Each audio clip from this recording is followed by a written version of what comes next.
झारखंड विधानसभा budget session रेना तिहिं तेसर माह कना होला विधानसभा सेशन तायनम CM Hemant Soren press conference तलाते लई केदाय जे सदन रेना क्वेश्चन हावर रे अडी अगवान को कुकली को राकाब लेदा और ओना रेना तेला की एम हुएना और होला क्वेश्चन हावर रे सीएम हेमंत सोरेन लई केदाय जे अडी लगन सरकार साहित्य नीति बाबत ते किछि उछनाय।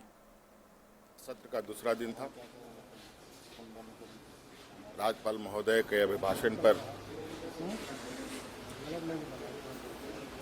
पक्ष विपक्ष का डिबेट हुआ, लोगों ने अपनी बातें रखी और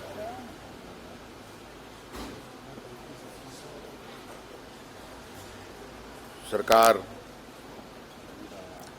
विपक्ष की सुझावों को भी मद्देनजर हमेशा रखती है।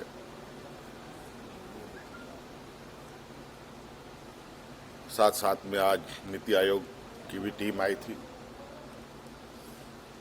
गिरिडीह का उनका दौरा रहा एस्पिरेशन डिस्ट्रिक्ट के रूप में और काफ़ी सकारात्मक बात भी हुई। ये बातें आगे भी जारी रहेंगी।